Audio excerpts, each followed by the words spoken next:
Frank wants his dance with Emma, and this was a way that young adults could get together and be close to each other in a socially acceptable way.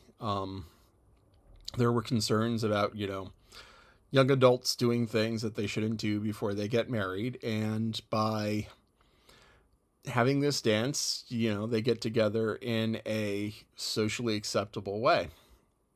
Now, there was concern about where to have it. It's like, oh, this place is too small. The Weston's place is too small. Well, what about?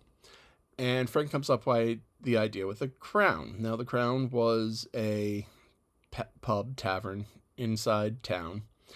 And he had commented a couple chapters before of like, hey, this would be a great place for dancing.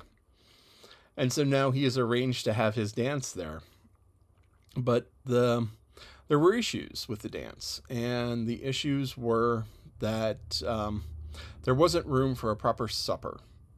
So this is something that at the time is different than now, where you would have a proper formal supper, dinner first, and then you would have the dancing. It's not like you could call people over and say, hey, come over to my house. We're having a party. We're going to dance. And maybe have drinks and potato chips and call it a day. No, this was okay. You have to have a full sit down dinner. You have to have time for small talk. And then you get on to the dancing. And you'd have to have 2 rooms for this because they didn't have folding tables then. They didn't have the ability to quickly change a space from one purpose to another. So they could have had the supper in that room, but then they would have had no place to dance. And then there were concerns about going from one room to another because of drafts. Now, heating homes then was much more different than heating homes now. Now we have central heat, central air conditioning. We have the ability to move large quantities of heat to wherever we want it. Back then, if you wanted to heat a room, you put a fire in that room. And this was before the advent of boilers, because now, or say 50 years after this, what you would do is you would have a building, and down in the basement of the building, you would have a big fire and a big pot of water over the fire. And it could be run by oil, it could be run by coal, it could be run by gas, it could be run by anything. When they first came out, a lot of them were coal. A lot of them still are coal because, this is one of those things, it's like dirt simple that once you get the technology, it's like, why didn't they think of this 100 years ago? But anyway, you have a big boiling pot of water, and you take a pipe out of the pot of water, and you run it under the floor, or above the ceiling, either way. Sometimes it's both, actually. And you run this pipe full of steam into a room, and then you put it into a big block of metal that's hollow. And the big block of metal that's hollow is called a radiator.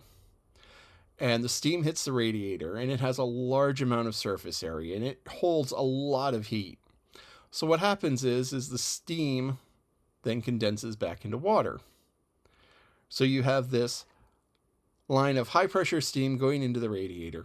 High, it's not really a high pressure, but you have this line of steam going into the radiator, and then you have a second line coming back that's returning water. Now this water is going to be 100 degrees, or it's going to be like 180, 190 degrees because it was just steam and not all of the heat goes away. And because of the pressure of the height of the water column, that's enough to push the water back into the boiler.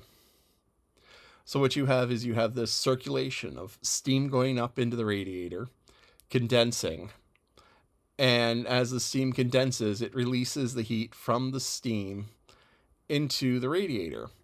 And so you have these radiators that just heat up the room. And it's like a little fire without the mess of the fire, without the troubles of the fire. But back at this time, you had a fireplace in any room that you wanted heated. And nobody really wanted to heat corridors because you just go into the corridor, go out of the corridor, you go in from one room into another. And every room had doors. So you would have a door going into from the room into the corridor, room door going from the corridor into the next room. And so it was almost like an airlock affair. And that's part of the reason why they didn't want to do the party at Randall's, because it was like, okay, we have these two rooms that together would be big enough. And what we can do is, because they're right across the corridor from each other, we can open up both doors and people can dance in between. Which, if it's a large opening, bigger than a single door, which some large rooms had, then that might work. But otherwise, it just gets complicated with people moving around. And anyway, so they decided against it because mostly of the drafts. But they're going to have it at the Crown. And there was some question about this. And there were questions, as I said, about dancing in the smaller rooms and things being crowded. And different types of dancing take different amounts of room. So at raves and rock shows and such, you have people packed in cheek and jowl where you can't move. Once I was at a rock festival, and there were like dozens of bands playing, and there was this mosh pit. Now, moshing is a type of dancing where it's a lot of jumping up and down and shoving, which, kind of is a very punk rock sort of thing. But anyway, somebody fell near me, and they were at the risk of getting trampled because, this is because nobody was paying attention. Everyone was jumping up and down and shouting.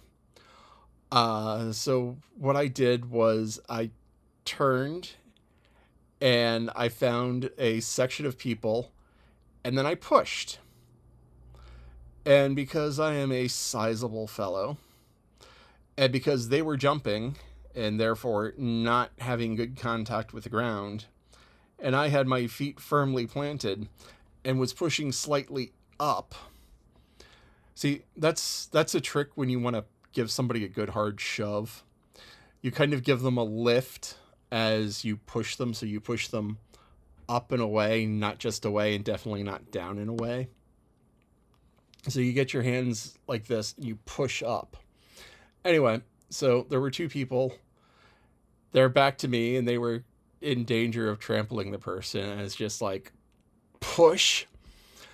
And I moved a section of people 5-10 feet. I'm not sure what happened at the other side. Maybe it just compressed the crowd in the middle. I don't know. The person next to me didn't get trampled, which was the objective. So I was happy with the results. But dancing can be a lot of fun. And, this marks the halfway point. This chapter marks the halfway point through Emma. Just before I fired up the book to read it, it said 49%. And I imagine now it's going to say something like 51% read. So congratulations to me on making it halfway through Emma.